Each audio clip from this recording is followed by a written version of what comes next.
Welcome back to the table. Today, Ryan and I are going to do a bit of an impromptu review for you. Now, it's a little impromptu for me because truth be told, I've only played Apiary once. So keep that in mind. But Ryan has played this how many times? Several times. This was my third game plus the teaching game, and I've taught it again to another group. I wanted to talk about Apiary, and I got David to play, and I didn't want to do this video by myself. It's better to have another perspective. And I think that there's a lot to be said for this game coming from both somebody that has a lot of experience with the game and somebody that has very little experience with the game. Because, I'll start this off by saying, there are some games where your first playthrough feels bad and feels punishing and feels like a slog and you feel like, I just don't get it. And sometimes you don't come back to those games to ever get to a point where you get the satisfaction.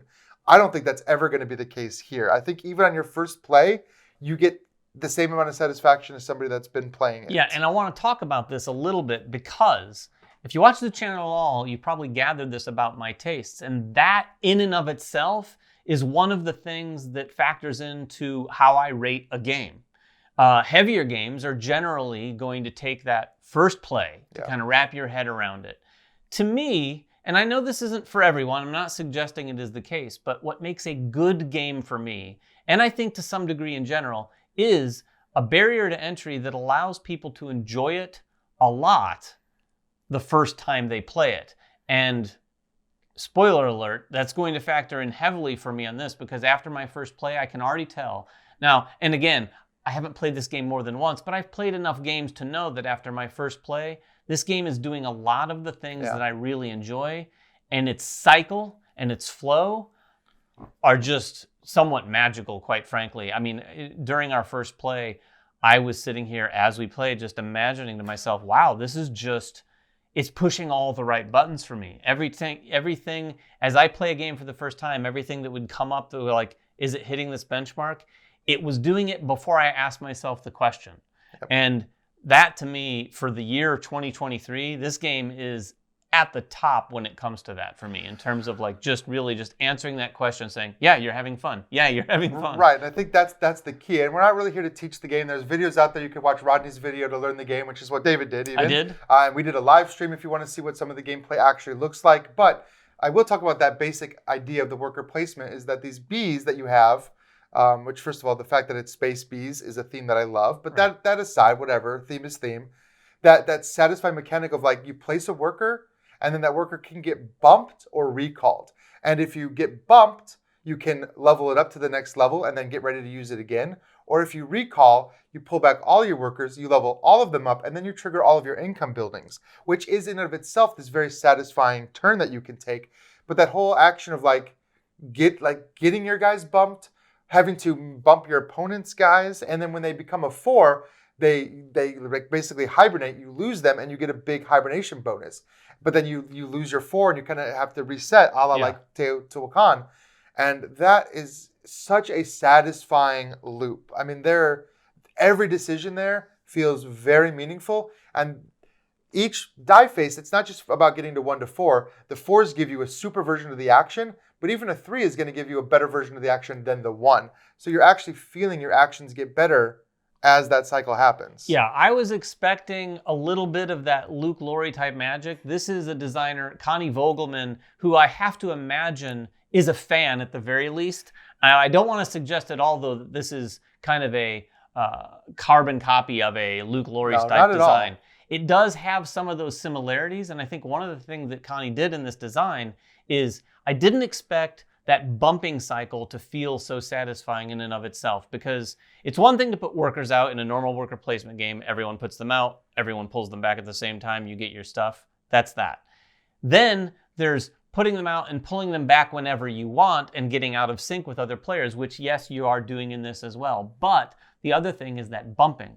So a lot of these spaces just have one spot. If someone else goes there, Ryan's going to get this guy back or this guy back immediately. Here, if someone goes here, this one's going to move down, and then if someone goes again, then this bumps back. Yeah. And when it bumps back, like Ryan said, you get it, it levels up, or you can even put it down here in your sort of landing area. And there's reasons to do that because the other thing that's very Luke Laurie-esque is recalling and firing off something, Yeah. right, in your tableau. And doing that with these farming tiles is incredibly satisfying. But it's different, and it's hard to Yeah. put your finger on it. But I've played it enough times now, and I've kind of been thinking about this same thing. The difference is in a Luke Laurie style game or any of those games where it's like the flow is place your workers and then pull them back and trigger a bunch of stuff. A big part of your game is like building the triggering part too, so that when you're ready to recall your workers and take that recall action, the game encourages you to take that recall action and then fire off all your stuff. You don't have to ever take that action in this game.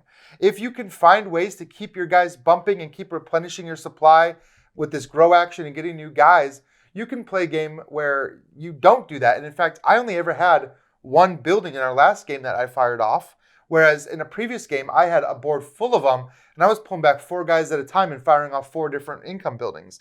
And the fact that you can play this in such a different way and either go heavy on that mechanic or really not at all and just try to keep your turns going so you never have to take that basically pause turn, that's very different to me. Yeah, and it was interesting is because when we played this just now, I actually got a bunch of these farming tiles that gave me points. And I thought, oh, well, I'm going to pull back and fire those off, which I did ultimately do more than I think Ryan did. But the first sort of round, if you will, and that I use that term incredibly loosely because there are no rounds in this game.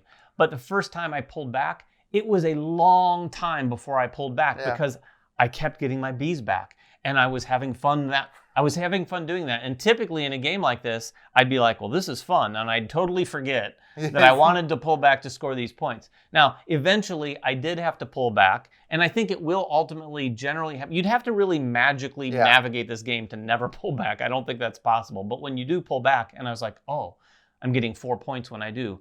Unlike Ryan, I was running around the score track during the game. He was more focused on the end game scoring. Now, this isn't sort of like anything new for a good, well-balanced Euro like this. There's a lot of routes to victory here. There's a lot of end game scoring in this game. There's a lot of opportunity to score points during the game. And it's a really refreshing situation when you can finish the game in completely different ways. And what were we, 100 to 94? 100 to 94. We were very close to one another. And 6 points, that's, one card difference. One more tile. One more tile. It's one more thing. And the game really did come down to that at the end, where it's one of those games where you're going to be flowing along, you're going to be doing your thing, and you're going to get more and more serious as you play. And early on, I was like, I don't think anyone would AP. Then towards the end of the game, I still don't think it's like an AP sort of game, but towards the end, I was like, okay, I feel we're wrapping up, because as soon as people have hibernated X number of times, it's going to trigger the end. And I'm like, okay, now I need to really find all the points that I can grab. And it just is such an interesting build. Well, I love this. This is the player aid that comes with the game. And this is something that they did with this game for scoring, of putting all the ways that you can earn points. Everything that can earn points during the game, and then all the ways you're going to score points at the end of the game. I think I ended this game with like 7 points, and I got almost 100 points just in my in-game scoring. Yeah, I think it was... You were like at 7, and I was up in like the 34 range.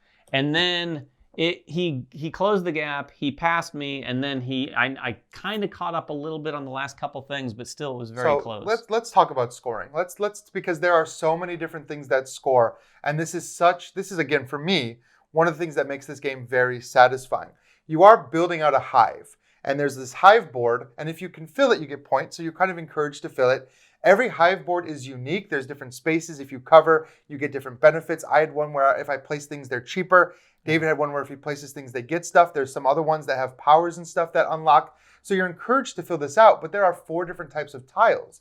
And there's the green income tiles, the farm tiles, which will get you points every time you pull back. There's the blue tiles, which will give you auxiliary powers, make your other actions better. There's the red lightning bolt tiles that are one and done. And then the yellow honeycomb tiles that are in-game scoring. And you can lean into any one of these colors and really build out an engine, or you can kind of spread it out in a really satisfying way, because each time you place one of these tiles, you feel like you're progressing. You feel like you're getting something, especially those red lightning bolt ones. They can be really powerful. Well, all of them can be really powerful. I mean, these do a lot of the same things you'd see in a lot of tableau builders. You've got your instant actions, your ongoing powers. These allow you to income/storage, because there is a storage element to this game where you can't just have as many resources as you want, and that definitely comes into play. Sure. There are going to be times at the end of each turn you have to discard any resources that you can't store. The flip side of that is that you will sort of pay tribute to the queen, and you go up this queen track down here that allows you to score points. I gotta say, even just sitting here talking about the game, you ready to do it again? There's so many. Well, not only just play it, I'm trying to think. It does so many of the perfect things that I love in a game that it's just really firing on all cylinders. I can't get over about how many things we've just discussed that are like, yeah, these are all in my favorite games. Not to mention, we haven't talked about this. Right. My favorite thing. And I haven't even played with it. There are all these faction tiles. We used the starting factions, which were fine. I had variable endgame scoring compared to his. But there's a bunch of other faction tiles, and at the beginning of the game, each player can get 2 of these and select one of them. But these have all sorts of differences. I mean, game-breaking powers in some cases. Crazy powers in here, not to mention a variable amount of different resources that you might start with. But some of these powers, just to give you a taste, there's one in here that says basically if you choose this, you get to take any 2 of these first 3 ongoing powers, build them for free on your board. So you start the game with 2 ongoing powers, and depending on what's up there, I mean, no matter what's up there, honestly. It's good to have them. It's amazing, and it's really going to put you in a direction right off the bat. Well, a lot of those blue tiles give you better versions of the different actions. So when you take an action, you can kind of decide, I'm going to do a lot of exploration in this game, which is very satisfying. There's tile flipping, there's resource gathering, but you could get a tile that makes your explore actions even better. And you can kind of see what's out there, and those will power you and kind of give you a little bit of focus if you want to do something. But I think that the fact that these tiles, there's such a huge stack of tiles. There's this deck of cards, which is going to give you some abilities and some scoring. But between all of these tiles, between the different faction board you're playing, between the different hive mat that you're playing, all these things kind of combine to make a game that you have to play differently every time. I've played multiple times now. In every game, I've had to adapt to my powers, had to adapt to what's available. And I'm at a point where I'm like, man, my board is really good at X. I really hope that this specific tile happens to come out. And if it does, I'm going to try to grab it. But it might never come out. So you can't really just count on doing the same thing every time you play the game, which gives this game huge points for me. Each time I played, I felt like I had to reevaluate a brand new strategy. Did you really? That's why I wanted to ask you, because one of the things that you like to do is endgame scoring quite a bit. I do seed cards. I knew you wanted to do the seed cards. Do you think you'd ever get into a strategy that didn't rely on My first game, I had 1. Oh, really? The first game I played, I had 1 seed card and like 1 honeycomb tile, but I was getting points from doing a lot of stuff. And I had a ton. My in-game points came from hibernating. I was like in a system where I was like rushing my guys. And then the second game, my points came from, I had like 3 of these extensions. And if you can cover these extensions, those are big points. You get 8 points for covering them. So I had 3 of them and I covered all of them. Oh, really? Yeah. So like I had a game where I was just like getting all the green tiles possible because I had like a discount. I had a blue tile that gave me a discount on buying farm tiles. So I was buying farm tiles cheaper. So that all is just like one example of like how you can find your own combos, build your own engines, and get a ton of synergy. Again, very, very, very satisfying for me as a player. Yeah, it is. It does a lot of different things to make your gameplay feel incredibly unique to what you're doing. I know there's a lot of games that do that, but I'm telling you, this thing has it in spades between all the things Ryan was just talking about, the cards, the tiles, your mats, your factions. Everything really ends up making you feel like I'm playing a different game than everyone else. And then the interaction really comes in, and it really does. When you're placing these bees, there are times where you're going to really, carefully consider, okay, if I place this bee here, it is going to bump Ryan's bee back to him. Maybe it's a 4. Maybe that lets him hibernate. Maybe that lets him put a hibernation token down here, which is going to push us towards the end of the game, but it's also going to give some area majority down here for some points at the end of the game. Yeah. Maybe it's going to bump him and give him a bee back that he doesn't have right now. So he's going to be able to take another turn. Maybe that bee bumps up to a 4 that lets him take a really juicy turn. There's a lot of really interesting thought when it comes to the interaction of worker placement in a different way. Because usually worker placement is, I went there, you can't. Yeah. This is, I went there, come at me. Right. Like, please come bump me. Please bump me. Yeah. Because I know you want to go here, so I'm going to go here first. You're going to bump me, and I'm going to get something from that bump and be able to extend my turn a little bit more. All right. So I'm curious to know what you would rate this game. So I don't know. I think a 2 out of 10. You ready to give it a number? I really don't like it that much. No, I absolutely am. Now, I want to preface this again. This is after having played it once, but I've played a few games, so I think I have a good sense of how I'm going to feel about more and more plays of this. But you've played it 3 times. So between us, we've played it what? Or you've played it 3 to 4 times. 3.5. 3.5 times. Because we had to call a game because we just got through the teach. And so between the two of us, we've got like almost 5 games of this in. So I feel confident in saying this. But after this play and after experiencing the game, I'm going to easily give this game a 9. I'm going to give it a 9 as well. This is a game, after playing it the very, very first time, it clicks. It's not hard to teach, but you can see, as you're playing the game, you can see the depth unfolding in front of you. And we didn't even talk about, like, yeah, you get all these crazy powers, and then these like seed cards, which you can use as in-game scoring, or that you can just play them for just crazy. I mean, some of these are just wild. You feel like you're cheating. You feel like, oh, this is so sweet and so juicy. Like, I love all of those feelings. Yeah, those like, powers are crazy. We didn't really talk about that too much. You just draw some of these cards, and some of the powers you can use just on your turn, just discard one of these. They're not just like, take 2 resources. Yeah. They might be, but they might be, do a whole big thing, which just feels like, wow, that's crazy. So I think the fact that I give this a 9 is just because after several games, and the fact that I could play this game in a row, that I played it in a weekend 2.5 times, basically, and then immediately was like, David, you got to play this one. The fact that is appealing to me in a game, and that all of these games in, I'm still feeling the exact same satisfaction. That's a strong recommendation for me. And I would say all of that for me, plus the fact that the fun factor and the satisfaction factor is through the roof. This is a medium weight game at its heart. It's easy to learn, easy to play, and incredibly satisfying. I mean, honestly, I can't think of a turn where I was like, oh, I guess I'll just do this.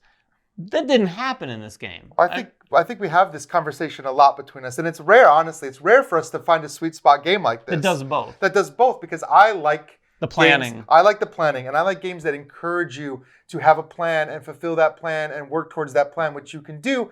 And David, and I enjoy having satisfying turns. So the fact that this game allows me to plan for that, but also you can pivot. Also, you're just having fun with every single turn.